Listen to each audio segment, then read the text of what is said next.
ამ ბოლო 2-3 დღის განმავლობაში ბევრი ისეთი რამ მოხდა, რაც ძალიან არ გვესიამოვნა. კარგი ის არის, რომ მერამმა დაამყარა რეკორდი და ჩაატარა 1 წელიწადში 4 სატიტულო ბრძოლა, რაც არავის არასდროს არ გაუკეთებია. სამწუხაროდ ქამარი დაუთმეთ პიოტრიანთან. მერაბი დღეს pound for pound რეიტინგში მერვე ნომრად დაქვეითდა, მაგრამ ამ ცუდ ფონზე არის რამდენიმე კარგი ამბავი, რომელსაც ვიდეოს განმავლობაში მოგიყვებით. დღევანდელ ეპიზოდში მინდა გაგიზიაროთ ჩემი ფიქრები, მოსაზრებები, ანალიზი იმ ყველაფრისა, რაც მოხდა. ჩემებური ხედვა იმისა თუ რა როგორ იყო, როგორ შეიძლებოდა რომ ყოფილიყო. მე კი სანამ დავიწყებ, გეტყვით რომ ესეთი ხარისხიანი კონტენტის კეთებაში მეხმარება ჩვენი უგემრიელესი ძმა კროკო. კროკო, რომელთან ერთადაც უყურებთ ხოლმე ჩვენ UFC-ს ნებისმიერ ბრძოლას. მოკლედ კროკო ისევ ჩემთან არის, ჩვენ კი დავიწყოთ. სამწუხაროდ კვირას გამთენიისას იანმა მოახერხა და გააკეთა ის, რასაც ალბათ შეიძლება დაუძახოთ თაობათა კამბექი, ის რაზეც ვერ წარმოვიდგენდი რომ გააკეთებდა. და ამას აქვს ბევრი მიზეზი, რომელზეც ნენელა ეტაპობრივად ვისაუბრებ. და ხო, წინასწარ გაგაფრთხილებთ, რომ ყველაფერი, რასაც ამ ვიდეოში ვისაუბრებ, არის უბრალოდ ერთი რიგითი გულშემატკივრის, ანუ ჩემი აზრი. და საერთოდ არ მაქვს პრეტენზია, რომ შეიძლება სრული ჭეშმარიტება იყოს. ბრძოლის დროს ლაივ სტრიმი მქონდა და კიდე კარგად ვერ ვუყურებდი იმას, რაც ხდებოდა ოქტაგონზე, გულისხმობ მერაბისა და იანის ბრძოლას, რა თქმა უნდა, და ვერ შევძელი სრულფასოვანი დასკვნების გაკეთება, თუ რას ვფიქრობდი, რეალურად რა მოხდა, რისი ბრალი იყო ეს ყოველივე და ასე შემდეგ. სანამ ამ ბრძოლაზე გადავალ, მინდა ვახსენო, რომ წინა ბრძოლაში, სადაც მერაბმა აბსოლუტურად გადაუარა სრული ამ სიტყვის მნიშვნელობით პიოტრიანს, იქ ქართველი აქტიურად იყენებდა წვივში დარტყმებს, ლეგ-კიკებს ძალიან კარგად ხმარობდა და სხვათა შორის მაგან ბრძოლის შედეგზე და უშუალოდ ბრძოლის დინამიკაზე ძალიან დიდი გავლენა იქონია. მაშინ მაგ წვივის დაზიანება მიანი რაღაც სტაციონარული გახადა და აბსოლუტურად გამოთიშა აი ამ თამაშიდან. და ამ შემთხვევაში მგონია რომ მერაბის ერთ-ერთი შეცდომა, რა თქმა უნდა მერაბ მოუკეთით ის, მაგრამ ჩემი აზრით მერაბის ერთ-ერთი შეცდომა იყო ის, რომ არ გამოიყენა ზუსტად ეს, რაც საკეთებდა წინა ბრძოლაში. გულისხმობ ლეგ-კიკებს. ნებისმიერი მცდელობა, რომელიც ჰქონდა მერაბს, რომ ეს გაეკეთებინა, იანმა გაჩეკა ან მუხლის აწევით, ან წვივის გამოშვერით უკან და ძალიან კარგ ფორმაში იყო. აი, უკარგესად მოქმედებოდა. ესეთი პერფორმანსი ზოგადად ამ სპორტში ძალიან იშვიათია და ესეთი კამბექიც. იანმა მოახერხა და 3 წაგებიანი სერიიდან მოატრიალა თავის კარიერა ისე, რომ ქამარი დაიბრუნა. რამდენადაც არ უნდა გვეჯავრებოდეს, გულზე არ უნდა გვეხატებოდეს, პიოტრიანი ამ ორგანიზაციაში და არა მხოლოდ ამ ორგანიზაციაში, ამ სპორტში არის ერთ-ერთი უდიდესი. რომ არ იყოს რუსი, რომ არ ვიცოდეთ მისი დამოკიდებულება ქართველებზე და რაღაც რიგ საკითხებზე, დარწმუნებული ვარ, რომ მინიმუმ ნახევარი საქართველოს აბსოლუტური სიმპათიები ექნებოდა მინიმუმ იმის გამო, რა უნარებიც აქვს და რაც აქვს გაკეთებული ამ სპორტში. არის ერთ-ერთი ყველაზე მაგარი სტრაიკერი, არა მხოლოდ სუპერმსუბუქში, არამედ მთლიანად ორგანიზაციაში. რა თქმა უნდა, როდესაც დაახლოებით 6 თვე ემზადები ერთი კონკრეტული მოწინააღმდეგისთვის, მაშინ როცა ეს შენი მოწინააღმდეგე 2 ბრძოლას ატარებს ამ პერიოდის განმავლობაში, მასზე ცალკე როგორც ესეთი ფორმა რომ ავიღოთ, ბევრად კარგ ფორმაში იქნები. სხვა რაღაცები რომ გვერდზე გადავდოთ. ეს სხვა რაღაცები რა არის? ეს სხვა რაღაცები რა არის? პირველი, რა თქმა უნდა, ერთ-ერთი უმნიშვნელოვანესი ფაქტორი, ეს არის 1 წელიწადში 4-ჯერ ბრძოლა და ეს ჩვეულებრივი ბრძოლა არ არის, ეს არის ქამრის დაცვა. ქამრის მოგება ბევრად მარტივია ვიდრე ქამრის დაცვა და 4-ჯერ წელიწადში წონის კლება ორგანიზმისთვის არის სრული კოშმარი. არ აქვს მნიშვნელობა მერაბ დვალიშვილი ხარ თუ სხვა ნებისმიერი. ადამიანის ორგანიზმი არის ადამიანის ორგანიზმი. კი, წონის კლების მერე აწონვებისას უშუალოდ მერაბი სახეზე ფერიედო ძალიან კარგად გამოიყურებოდა და ყველაფერი, მაგრამ მეორე არის როგორ აღიდგენ და მესამე, რომც კარგად აღიდგინო, ორგანიზმს უბრალოდ რაღაც ლიმიტი აქვს, რომლის იქითაც ფიზიკურად ვერ წახვალ. მეორე ფაქტორი, რაც ასევე უმნიშვნელოვანესი არის ის, რომ მერაბზე არის მთელი დოსიე. ნებისმიერ მებრძოლს, რომელსაც მასთან ბრძოლა უწევს, აქვს ფუფუნება, რომ მერაბზე აი ამ ხელა დიდი ანალიზი დადოს, იმიტომ რომ ზღვა მასალაა. და იქნება კიდეც კაცი ყველა ჩხუბობს 25 წუთი და საათობით მასალა როცა გაქვს მებრძოლზე, კარგი ანალიტიკური გუნდი თუ ყავს და სამწვრთნელო შტაბი, რა თქმა უნდა რომ უკვე დაალაგებ ტაქტიკას როგორ შეიძლება მასთან ბრძოლა. მესამე რომელიც უფრო მეტად უნდა ჩავშალო, ეს არის უშუალოდ მერაბის ტაქტიკა და მერაბის სტრატეგია. მე სიმართლე გითხრათ არ ვიცი ეს უშუალოდ მერაბის პირადი სურვილი იყო რომ იან სტრაიკინგში დადგომოდა თუ იქ ჯონ უდის და სამართლო შტაბისგან იყო რაიმე მინიშნებები, მაგრამ ჩემი პირადი აზრით მგონია რომ მერაბს რაღაც ეკომფორტულა წინა ბრძოლებში დგომში ჩხუბი კარგადაც გამოიყურებოდა, პრინციპში ამის საბაბიც ჰქონდა, მაგრამ იმ ყველაფრის გათვალისწინებით რაც ეღან მოუღევი, ძალიან საშიში იყო, მით უმეტეს ვისთან, პიოტრიანთან დგომში ჩხუბი გაეშვა. იანი გამოვიდა არა ამ ქვეყნიურად დაალაგებული გეგმით, ძალიან გეგმა ზომიერად და პრაგმატულად მიყვებოდა მთლიან ბრძოლას. როდესაც მერაბი შედიოდა ტეიქდაუნში, იანი ზურგს აქცევდა, ღობისკენ მიდიოდა და უკვე იქ ხელებით ეჩალიჩებოდა, რომ გამოსულიყო და პოზიცია მოიგო. და თუ ეცემოდა, მაშინ კუს პოზას იღებდა და მერე დგებოდა. ამ სტრატეგიამ იმუშავა, რადგან მერაბი არ არის გრეპლინგში შემტევი მებრძოლი. ეგეთი რაღაცეები რომ გააკეთო ისეთ ვინმესთან, როგორც არის მაგალითად ისლამ ახაჩევი, დაღუპული ხარ, უბრალოდ შენ თვითონ ხელს აწერ, რომ დანებდე. მაგრამ მერაბთან გაჭრა ამ სტრატეგიამ. ნუ კი ქართველი გულშემატკივრების უმეტესობა მე რაც წავიკითხე მხოლოდ აბრალებდა აი ამ წონის კლევის ამბავს, ამ წაგებას, მაგრამ სიმართლე გითხრათ გულწრფელად მე ამის არ მჯერა. არ მჯერა იმ ყველაფრიდან გამომდინარე, რაც ვნახე. ის სტრატეგია, რითიც მერაბი გამოვიდა, ჩემი აზრით, არ იყო უბრალოდ სწორი. ამ სტრატეგიით შეიძლება იჩხუბო სენთეგენთან, უმართანაც შეიძლება პრინციპში ამის გაკეთება. მაგრამ იმას რომ თავი გავანებოთ, რომ რაღაც სტრატეგიულად შეიძლებოდა სწორი არ ყოფილიყო წელიწადში მეოთხე ბრძოლის აღება თან პიოტრიანთან. დგომში ჩხუბი ნამდვილად არ იყო ის ჩემი აზრით ისევ, რაც უნდა ეკეთებინა. ახლა რაც შეეხება იმას, რომ მერაბი დაიღალა. რა თქმა უნდა, ფაქტორი იყო მისი მეტანაკლებად განადგურებული ორგანიზმი ამდენი კლების გამო, მაგრამ აი ეს ტანში ფეხის დარტყმა, რომელიც გაუშვა იანმა და რომლის მერეც მერაბმა სიმწრისგან თუ უბრალოდ ისე ამოუშვა და დაიღრიალა, დამიჯერეთ ამ დარტყმის მერე 95% მებრძოლების უბრალოდ ადგილზე ჩაიკეცებოდა, ხელს აწევდა და მეტი აღარ დამატყაო ეტყოდა თუ მაგის თავი ექნებოდა საერთოდ. მაგრამ ამ დარტყმას მებრძოლი რო უძლებს, მისი ამ ტანობა არასოდეს არავინ ეჭქვეშ აღარ უნდა დააყენოს. და ეგ ყველაფერი არ არის, მე ვნახეთ რომ მაგ ფეხის მერე მწარე მუშტიც მოხვდა, ზუსტად იგივე ადგილას. და ტანში დარტყმები საგრძნობლად მოქმედებს მებრძოლის კარდიოზე. იმას რომ თავი გავანებოთ, რომ ცხვირის გატეხილი ქონდა და ძლივს უნთქავდა. ეგრე დაემთხვა. არ იყო ჩვენი დღე, სამაგიეროდ იანს ჰქონდა ოფისში კარგი დღე, ტეიქდაუნებს იდეალურად იცავდა, იყო ძალიან მაგრად მომზადებული, ზუსტად იცოდა მერაბის წინააღმდეგ კონკრეტულ მომენტში რა როგორ უნდა გაეკეთებინა. მე უშუალოდ ლაივ სტრიმის დროს კარგად არ მესმოდა, არც კომენტატორის ხმები და მით უმეტეს არც რაუნდიდან რაუნდამდე კუთხევის რას ეუნებოდა, მაგრამ მერე როცა ვნახე ჩანაწერი, კუთხეში გავიგე როგორ ეუნებოდა ჯონ უდი მერაბს რომ დამშვიდი, წყნარად იყავი, 3 რაუნდი ჯიბეში გვიდევსო რა, არაფერიაო. ჯერ საერთოდ როგორ უნდა უთხრა მებრძოლს, სულ რომ მართლა ეგრე იყოს 3 რაუნდი რომ ჯიბეში გედოს. როგორ უნდა უთხრა რომ ახლა დამშვიდი კაცო დაწყნარდი, 3 რაუნდი მიგვაქვს წყნარად და მოეშვი არ უთქვამს რა თქმა უნდა, მაგრამ ხო ხვდებით.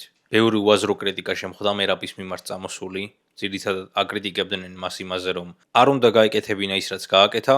ზოგი ბოდიში და ჩემთვის იდიოტი საერთოდ წერდა რომ არ იცოდნენ მერაბი აქამდე საერთოდ რატო და როგორ იყო ჩემპიონი, არ იცოდა ჩხუბი და საერთოდ არც არაფერი. ბევრი ასეთი ქართული კომენტარი წავიკითხე. ფაქტი არის ერთი. ჩემი გადმოსახედიდან მე რო ყოფილიყავი მერაბის ადგილზე, მე რომ ეს ჩხუბი არ ამეღო. რა თქმა უნდა ჯერ არავის არაფერი დაუძალებია, არც ვინმეს ჩაუწვეთებია დარწმუნებული ვარ ეს მხოლოდ მერაბისგან წამოსული ინიციატივა იყო, მაგრამ წლების მერე როცა კარიერა დასრულებული მექნებოდა, მეყოლებოდა ოჯახი, შვილები და ასე შემდეგ, პირადად მე სინანული არ დამაძინებდა. აი ეს რა მოხდებოდა თუ კითხვა, ალბათ მთელი ცხოვრება გულს გამიღრღნიდა და პირადი გამოცდილებით გეუბნებით, მიუხედავად იმისა, რომ რაღაც დიდი სპორტული კარიერა და რაღაც არ მქონია, მაგრამ აი ეს მცირედი რაც მქონდა, იქ მქონდა ჩემი სინანულები და დღემდე მომყვება ეგ ყველაფერი. და სინანულზე მეტად სპორტსმენს ვერაფერი ვერ დატანჯავს მთელი მისი დარჩენილი ცხოვრება.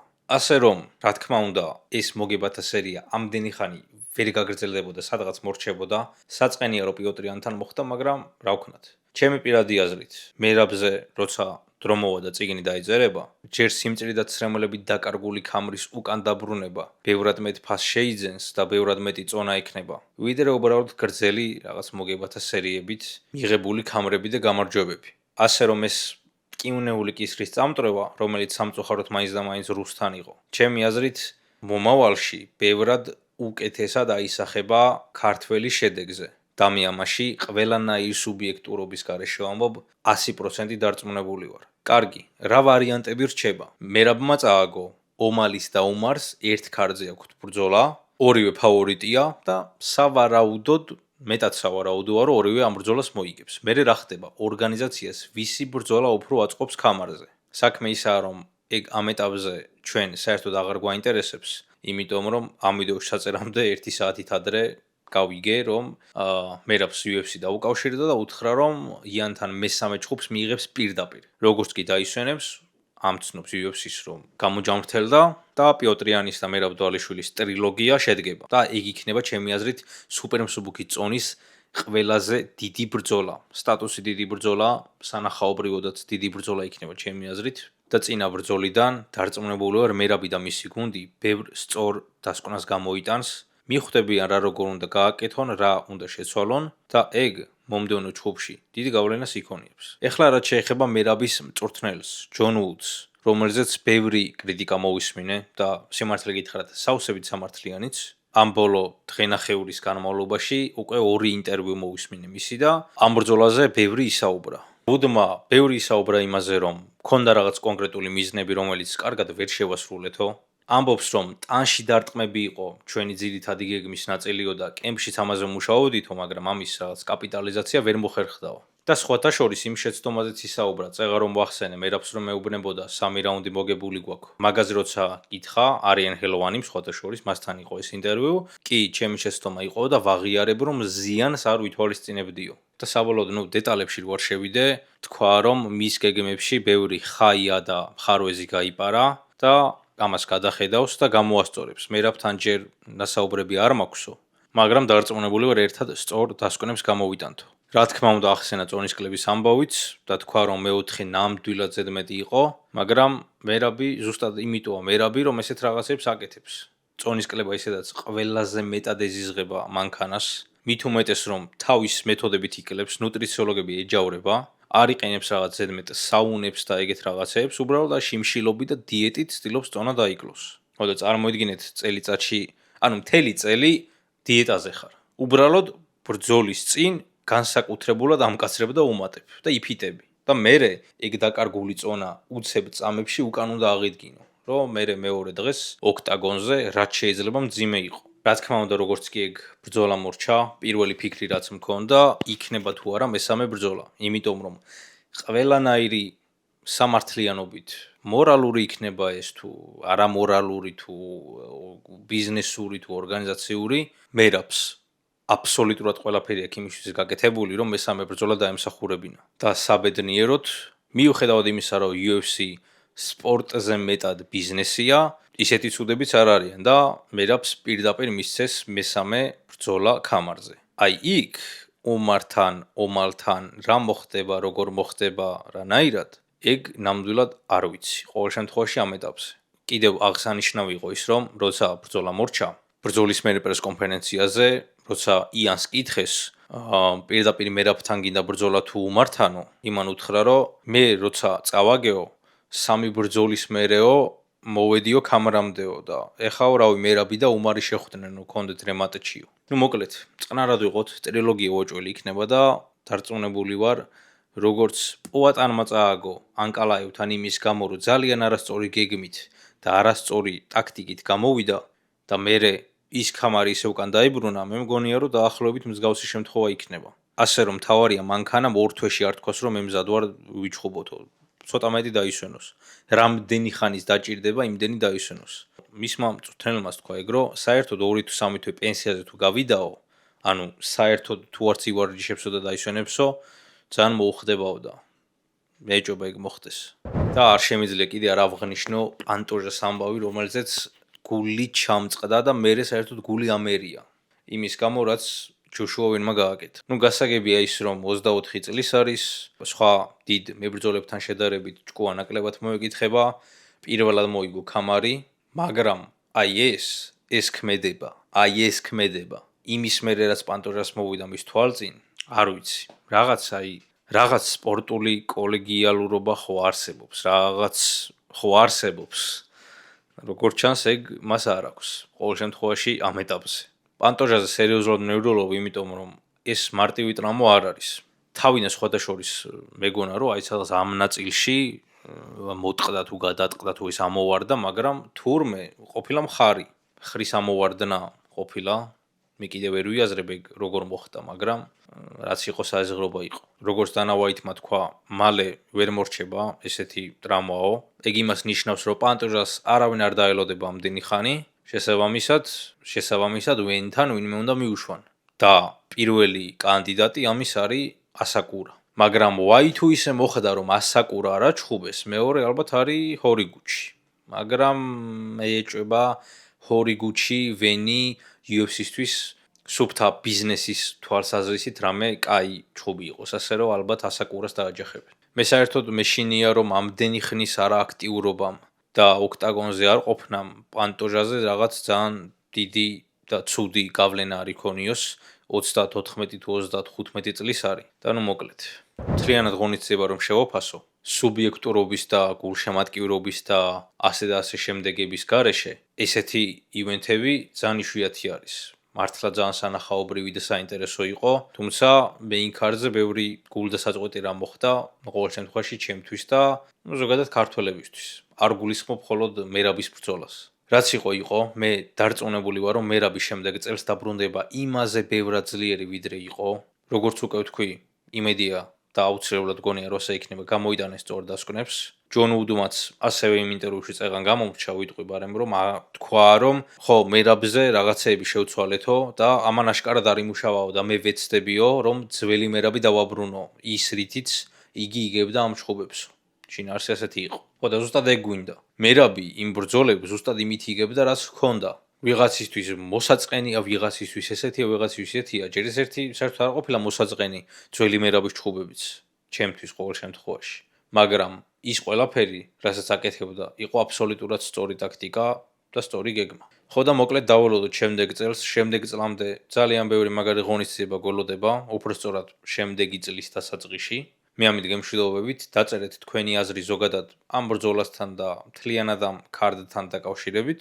თუ მოგწონთ ჩემი კონტენტი, გამოიწერეთ ჩემი არხი, თუ არ დაგეზარებათ, მიალაიქეთ ბარემ ეს ვიდეო და ჩვენ შევხვდებით მალე მომავალ ვიდეოში. აბაჰე და აბაჰო.